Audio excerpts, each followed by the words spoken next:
আসসালামু আলাইকুম ভিউয়ার্স, আপনাদের জন্য আজকে আবার নতুন একটা রেসিপি নিয়ে হাজির হয়েছি। এবার আমি আপনাদের করে দেখাবো মসুর ডালের চচ্চড়ি। তাহলে চলুন কি কি উপকরণ লাগছে দেখে নিই। হাফ কাপ পেঁয়াজ কুচি, হাফ কাপ রসুন কুচি, হাফ চা চামচ মরিচের গুঁড়া, হাফ চা চামচ হলুদের গুঁড়া, 1 টেবিল চামচ আদা বাটা, 1 টেবিল চামচ জিরা বাটা, হাফ চা চামচ ধনিয়ার গুঁড়া আর 1 কাপ পরিমাণে মসুর ডাল।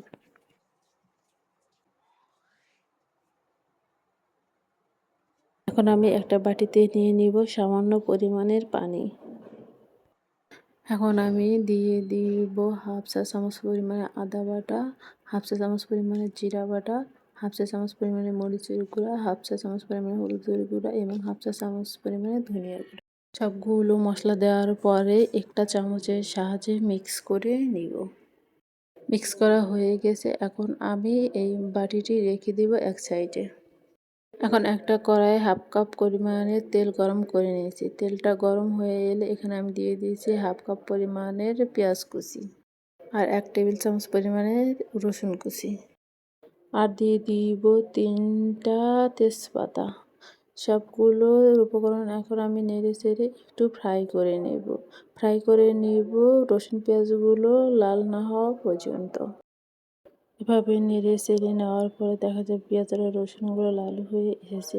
পেঁয়াজ রসুন লাল হয়ে গেলে এ পর্যায়ে আমি দিয়ে রাখবো আগে থেকে মিক্স করে রাখা মশলাগুলো। এখন সবগুলো মশলা একসাথে নেড়ে চেড়ে মিক্স করে নিব। মিক্স করে নেওয়ার পরে এটা কুক করব 5 মিনিটের মতো। 5 মিনিট পরে দেখা যাবে তেলগুলো উপরে চলে এসেছে। আবার একটু নেড়ে চেড়ে এখানে আমি দিয়ে দিব আগে থেকে ধুয়ে রাখা 1 কাপ পরিমাণের মসুর ডাল। সবগুলো ডাল দেওয়া হয়ে গেলে এবার আমি মশলাগুলোর সাথে ডালটুকু মিক্সড করে নেব। এভাবে একটু খুন্তির সাহায্যে নেড়ে চেড়ে ভালোভাবে মিক্স করে নিব। মিক্সড করে নেওয়ার পরে কুক করে নিব 2 থেকে 3 মিনিটের জন্য। 2 থেকে 3 মিনিটের মধ্যে কষায় নেওয়ার পর এখানে আমি দিয়ে দিব 3 থেকে 4 কাপ পরিমাণের গরম পানি। এভাবে আমি 3 থেকে 4 কাপ পরিমাণের পানি দিয়ে দিলাম। পানি দেওয়া হয়ে গেলে এখন আমি এটা মিক্সড করে নেব খুন্তির সাহায্যে। এভাবে একটা খুন্তির সাহায্যে নেড়ে চেড়ে মিক্সড করে নিতে হবে। ভালোভাবে মিক্সড করা হয়ে গেলে এটা আমি কুক করে নেব 20 থেকে 25 মিনিটের মতো।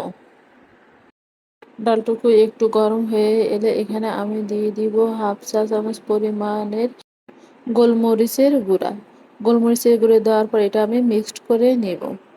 এখন আমি এখানে অ্যাড করে নিব পরিমাণ মতো লবণ। ডালটা এখন হাফ কুক হয়ে গেলে এখানে আমি দিয়ে দিব 4 থেকে 5টা কাঁচামরিচের ফালি।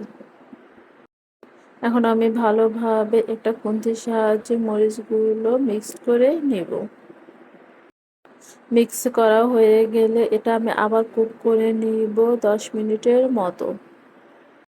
10 মিনিট পরে দেখা যাবে আমার ডাল চচ্চড়িটা অনেকটাই প্রায় হয়ে এসেছে। এবার একটা খুন্তির সাহায্যে একটু নেড়ে চেড়ে নেব। খুব আলতোভাবে নাড়তে হবে যাতে ডালগুলো গলে না যায়।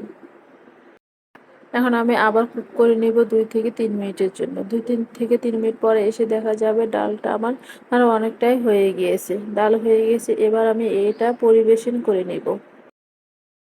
এখন আমি মসুর ডালের চচ্চড়িটি পরিবেশনের জন্য একটা চামচের সাহায্যে একটা বাটিতে উঠিয়ে নিব। লাল চচ্চড়িটা উঠিয়ে নেওয়া হয়ে গেছে, এখন আমি পরিবেশন করে নিব।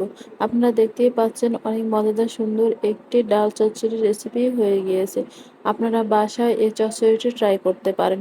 খুব অল্প পরিমাণের উপকরণ দিয়ে তৈরি করা যায় এবং খুব সাধারণ উপকরণ যা সবসময় আমাদের বাসাতেই থাকে।